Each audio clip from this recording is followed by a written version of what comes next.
Bayo Nanuga, people like Femi Fani-Kayode, Festus Keyamo have not been arrested, or when Fani Kayode was brought by the DSS. Let's begin to clear this.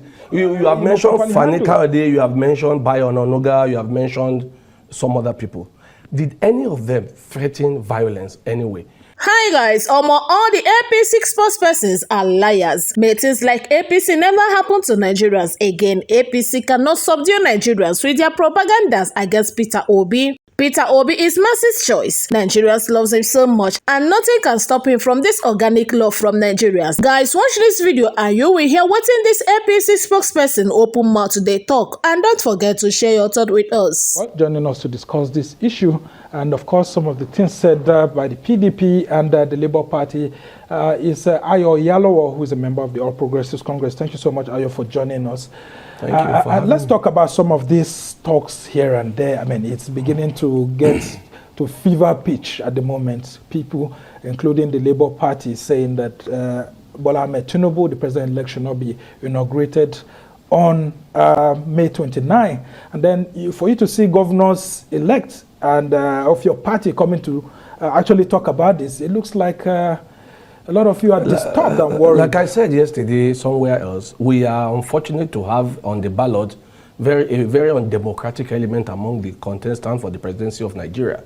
He's so undemocratic, I begin to see fascism in their way. In fact, as at this time yesterday, one of them almost brought down an aeroplane, claiming that because Bola Tinubu won the claim. Brought down well, an it doesn't matter. He created a scene. He created a scene on the plane, and who knows what else he will have done. The same thing, one of them again was saying they will bring IPOB to Lagos to come and kill people because but they actually said that their shops were being burnt in Lagos. My brother, Igbo leaders and all of that. Is this the first time we're going to have a fire in the market? Yeah, but it's been happening over and over. It's happening because maybe you need to take a walk, or tell your cameraman to take a walk to those markets.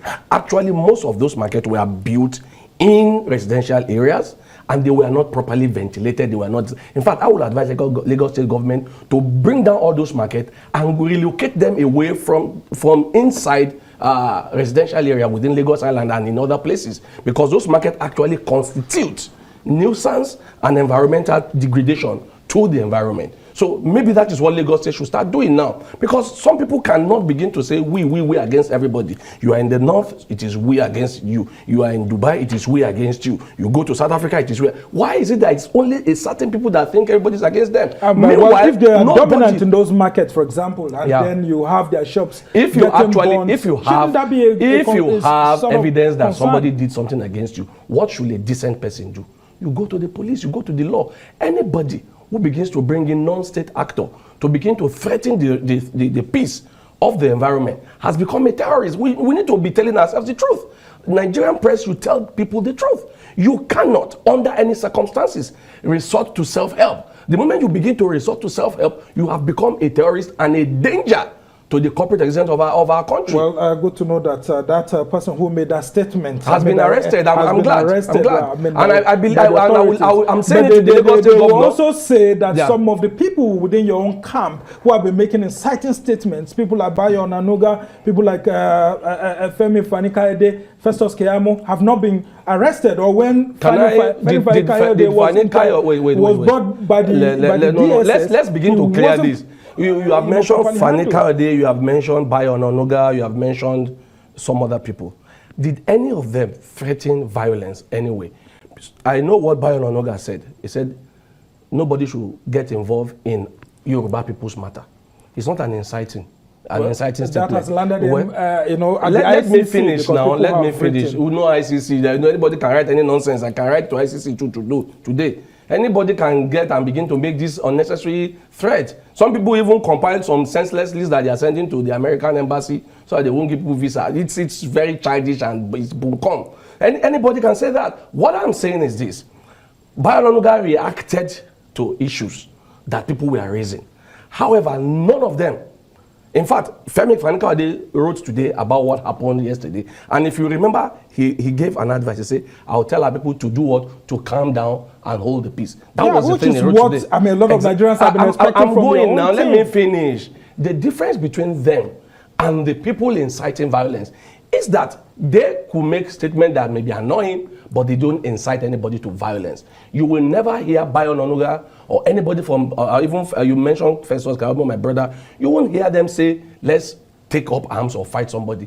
But you can't compare what they have said with a man who sat there and said, we are going to bring in a proscribed, I hope you know IPOB is proscribed. It has been designated the 10th most dangerous terrorist group in the world, and it has withdrawn that listing of IPOB. But are you aware that IPOB is designated a terrorist organization? You are aware. Of course, the Nigerian government So how can the court legitimately? So how can a man sit in this house and say he will bring an outlawed group? Isn't it because he's feeling bad that the system is not supporting? What system is not supporting, helping? Are you aware that a market got burnt in Anambra just last week? Is it Yoruba people that went to burn it? Let people stop this unnecessary talk. Okay, how can market burn because I will go there. Market gets burnt because most of this market were wrongly built.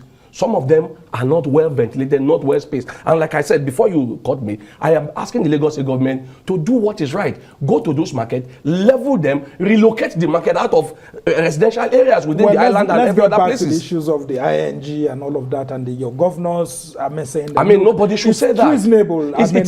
It is. How do we have your own team, the president-elect's team, not, heightening some of these conversations? How do we ensure that his statement, which he offered, calling for peace, calling for reconciliation, is duly adhered to by members of his own team, so that we don't have speeches if you notice, we are doing the best just this week. You see, we've been more busy trying to work on the transition committee and try to begin to divest power from the outgoing government.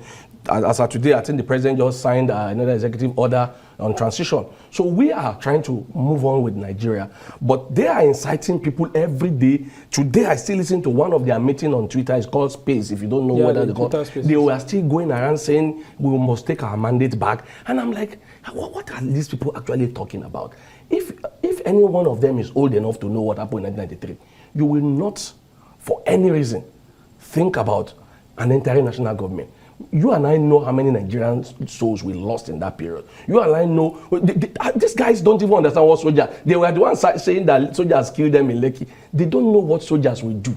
If soldiers took over our government today, all this nonsense will stop. You think we will even sit in the street and be talking? Ask this Bayo Onanuga you mentioned today. They were publishing in underground places. They were selling at petrol station. People think they don't understand. They don't understand what guerrilla journalism by Sunday Dare, who happens to be the minister of Youth and Sports. Sunday Dare said it in his book. Exactly, guerrilla journalism. People were publishing papers. They were hiding it. And that's why we are surprised that the likes of Bayo Onanuga will be making certain statements. Bayo didn't make inciting statement. He made an angry statement.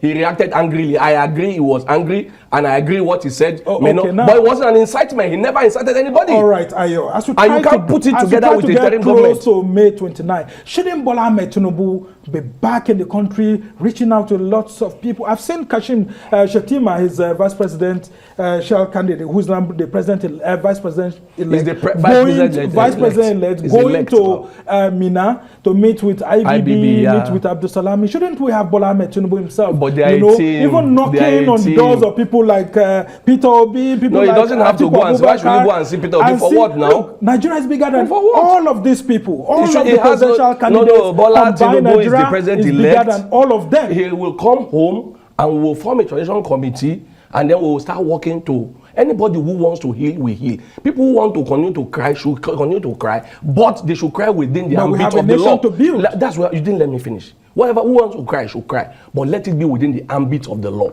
You have a right not to support the government, but go to the court. That is what decent Democrats do. It is only fascists that think they will do it by force. I hope you understand this. The law is there for everybody to test. We don't own the court. They don't own the court. Well, go to the court. That's what not to believe that you don't own the court, because but this same Peter Obi claimed